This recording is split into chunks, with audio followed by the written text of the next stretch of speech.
Merci de nous rejoindre pour le JT sur 8 Mont-Blanc. Nous sommes le jeudi 10 octobre 2019 dans l'actualité ce soir.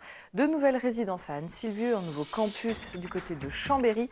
L'université Savoie-Mont-Blanc se développe et se rénove. L'inauguration de nouveaux studios avait lieu cette semaine à Annecy. Sébastien Germain y était l'occasion de faire le point. Et puis un nouveau réseau social, local, en ligne mais aussi bien réel. C'est l'ambition du réseau des fondus. Il a été lancé hier soir à Annecy. Reportage dans ce journal. Pas mal de projets pour l'université Savoie-Mont-Blanc. Oui, ouverte il y a plus d'un an, la résidence universitaire Simone Veil accueille 120 étudiants et étudiantes sur le campus d'Anne-Sylvieux de l'université. Proposé au tarif de 362 € par mois, les studios ont été imaginés en cohérence avec leur environnement. Pour l'université, ce bâtiment financé dans le cadre du plan État-Région est surtout synonyme de développement. C'est un reportage signé Sébastien Germain.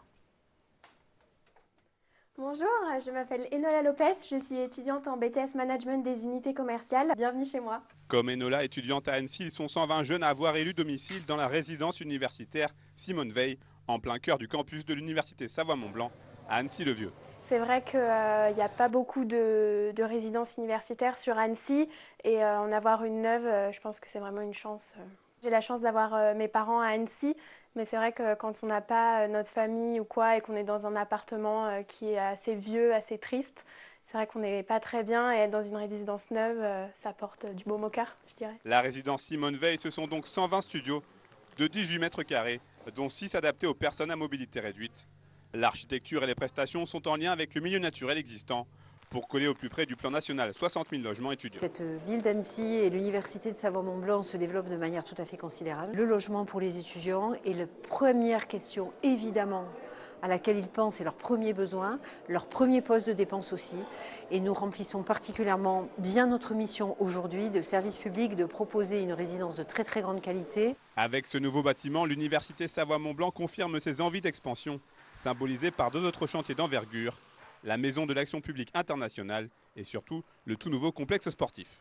Notre université est la 2e de France pour avoir donné des champions du monde, des champions olympiques, des champions d'Europe à la France. Et donc il nous faut des installations sportives au niveau de ces magnifiques résultats. Si le nombre d'étudiants augmente sur ce territoire, c'est bien entendu parce qu'il y a une croissance démographique, mais nous avons de plus en plus, notamment au niveau des masters et des doctorats, des étudiants qui viennent de l'extérieur parce que nous avons des spécialités scientifiques reconnues. Et donc il nous faut des capacités d'accueil aux normes internationales qui sont là, et cette résidence y participe pleinement. D'un coût total de 6,8 millions d'euros, la résidence universitaire Simone Veil a été financée dans le cadre du plan État-Région, avec le concours du Grand Annecy et du département de Haute-Savoie. Nous touchons du doigt des dossiers sur lesquels nous avons travaillé il y a 5 ans, 6 ans. Ils sont sortis de terre. Là, c'est un élément nécessaire et qui sera nécessaire de développer encore dans les années futures. Nous y travaillons dans le cadre du prochain contrat de plan État-Région pour à nouveau apporter de nouveaux services aux étudiants. Prochain grand chantier pour l'USMB, la restructuration à 80% du campus de Jacob-Belcombette dans les hauteurs de Chambéry. Un projet long de 15 ans pour un coût de 120 millions d'euros. Les municipales se préparent à Annecy. Jean-Luc Rigaud, le maire sortant, ne s'est pas encore positionné officiellement. La députée Frédérique Lardet attend l'investiture de La République En Marche. La gauche s'organise autour de Nora Ségolabidi, maire de Cran-Gevrier, François Astorg, Fabien Géry ou encore Françoise Gréberg. Denis Dupertuis organise des réunions publiques et tâte le terrain. Et du côté du Républicain, le chef de file vient d'être désigné en la personne de Bruno Bassot, maire adjoint à Anne-Sylvieux. Il sera accompagné d'Annabelle André-Laurent, vice-présidente à la région et maire adjointe à Annecy. Charge à lui de discuter avec le maire sortant étiqueté UDI. On l'écoute au micro d'Emmanuel Jaude. Il a été décidé avec la Commission nationale d'investiture de me proposer pour mener en fait les négociations avec des alliés potentiels et notamment l'UDI et le maire actuel Jean-Luc Rigaud pour mener une liste commune pour les municipales. J'ai envie de dire, le dialogue a toujours été ouvert.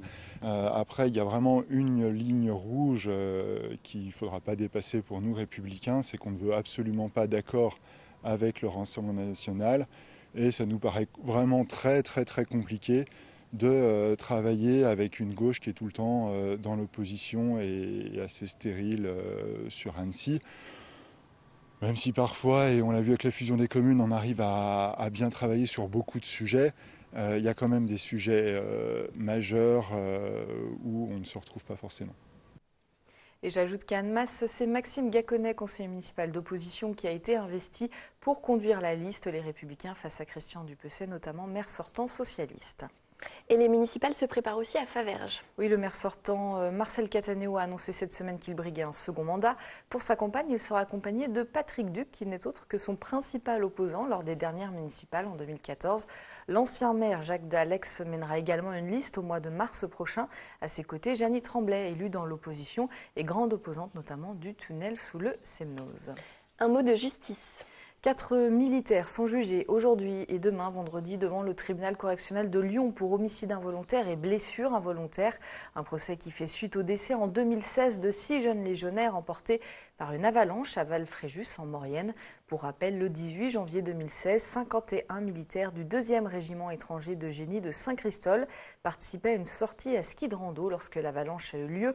La justice reproche aux 4 responsables de l'expédition une connaissance insuffisante du secteur de Modane-Val-Fréjus, l'absence de consultation des guides locaux, un manque de préparation ou encore une considérable erreur de topographie. Dernier épisode de la série de la rédaction. Cette semaine, elle nous propose de suivre le quotidien de 3 frontaliers, ces travailleurs qui ont fait le choix de passer la frontière chaque jour.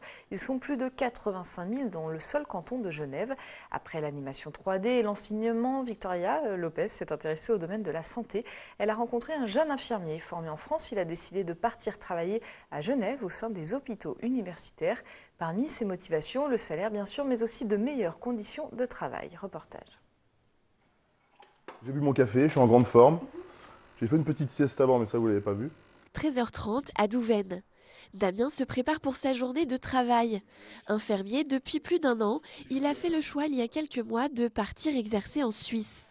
Pour intégrer le système de santé suisse, les infirmières et infirmiers français passent le plus souvent par le statut d'intérimaire. Damien a décroché une mission longue, un contrat à 80% pour 1 mois. Ces journées durent 8 heures avec une pause obligatoire de 45 minutes. En France, ces services duraient 12 heures avec des pauses bien souvent raccourcies. Et sur la fin, c'était compliqué parce qu'on ne peut pas faire son travail. Enfin, on est un peu des robots, on va dire. On ne peut plus faire son travail, avoir le temps de faire un peu de relationnel avec le patient, de prendre le temps avec le patient, tout simplement. Quelque chose qu'on a un petit peu plus puisque c'est organisé différemment et il y a plus de moyens effectivement en Suisse, enfin en tout cas dans le service où je suis. Damien travaille de 15h à 23h, des horaires décalés qui lui permettent d'éviter les embouteillages auxquels sont confrontés de nombreux frontaliers. Reste un inconvénient, le stationnement. L'arme ultime, c'est notre disque bleu, c'est très important. Mais sur le secteur où on peut stationner environ 1 heure. Et après, il faut venir tourner le disque. Mais dans mon cas, vous imaginez bien que je ne peux pas vraiment tourner de disque toutes les heures. Donc, il m'arrive de prendre des amendes. Elles sont là en plus, hein, vous pouvez les voir, c'est pas des mensonges. Voilà. 120 francs sur 2 semaines. 11 000 frontaliers travaillent dans les institutions de santé genevoises.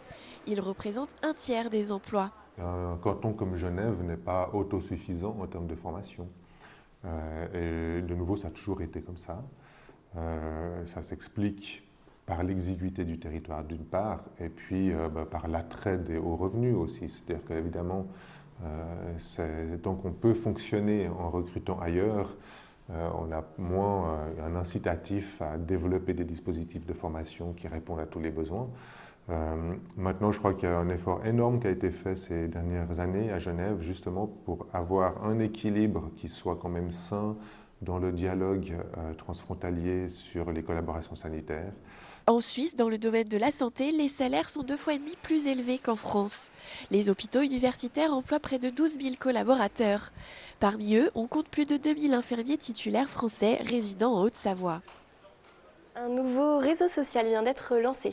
Et celui-ci se veut 100% local. Le réseau des Fondus et son nom se veut être le nouveau réseau social professionnel de Haute-Savoie. Il a été officiellement lancé ce mercredi soir à l'Impérial d'Annecy. Plus de 600 personnes s'étaient rassemblées pour l'occasion, bien décidées à ancrer ce nouveau support numérique dans le monde réel. Reportage d'Emmanuel Jaude. Le moment est solennel. Devant la foule réunie à l'Impérial, un nouveau réseau social est sur le point de voir le jour. C'est formidable, on est très heureux parce que c'est vraiment ce pourquoi on fait tout ça. C'est pour que déjà ce matin à l'installation à 10h, il y avait déjà des artisans ensemble qui échangeaient avec des traiteurs qui envisageaient des synergies et ouais, ça rend très heureux parce que c'est vraiment ça notre mission. C'est quand même la plus grande salle de congrès d'Annecy, donc plus que 600, ce serait quand même très ambitieux. En tout cas, on va transformer l'essai et puis on va continuer à organiser des beaux événements tout au long de l'année. Ouais. Le réseau des fondus se veut donc être un réseau social à vocation territoriale. Un pari qui semble d'ores et déjà gagné si on se base sur les liens et les accointances de chacun, bien disposé à s'ouvrir au monde et pourquoi pas à de nouvelles compétences. Faire des connexions et clairement à chaque fois qu'on fait un pas en avant dans l'aventure entrepreneuriale, c'est par des bonnes rencontres, c'est par des bonnes aventures. Donc faire se rencontrer les gens, a priori c'est plutôt une bonne idée et je pense que ça peut faire avancer les choses. Je pense qu'il faut être ouvert, les connexions elles peuvent venir de tous les endroits. Je pense que plus on est ouvert, plus en fait on peut faire de belles rencontres et puis après faut avancer comme ça. Mais les rencontres c'est ce qui fait clairement avancer les entreprises et les projets et les faire grandir. Pour autant, le réseau des fondus ne se borne pas à mettre en relation des entrepreneurs les uns avec les autres. Sportifs, commerçants, artisans ou encore artistes, tous ont quelque chose à apporter à la plateforme ou quelque chose à en retirer. On ne travaille pas du tout ensemble, on n'a pas du tout les mêmes techniques, mais ça nous permettrait, pourquoi pas en tout cas personnellement, d'intégrer de nouvelles techniques dans mon travail artistique. En fait, on n'est pas là forcément pour se projeter comme peut-être une entreprise plus productive dans la production. On est plutôt là pour la poésie, voilà, on est des poètes. On amène autre chose. D'ailleurs, de nombreux événements sont d'ores et déjà planifiés pour faire vivre et évoluer cette sphère de connaissances aux Savoyardes, promise à un bel avenir. C'est la fin de ce journal. Merci de votre fidélité à l'info sur 8 Mont-Blanc. Merci à toute l'équipe. Victoria, à toi le mot de la fin. Et demain, vous aurez le plaisir de retrouver Sébastien pour le JT. À bientôt.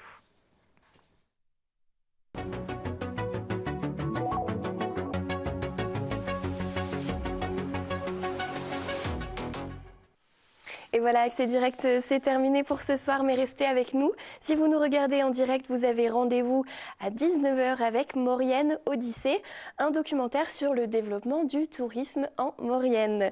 Je vous retrouve ce vendredi pour le dernier numéro d'Accès Direct de la semaine. Je recevrai David Sevestre, adjudant-chef et secrétaire CFDT du SDIS 74. Nous évoquerons évidemment notamment le mouvement de grève chez les pompiers. Claire Romary Poirier et Camille Leprince nous présenterons le marché de la mode vintage. Et enfin, Camille Copin partagera avec nous ses idées de sortie pour le week-end. Je vous dis à demain, passez une très belle soirée.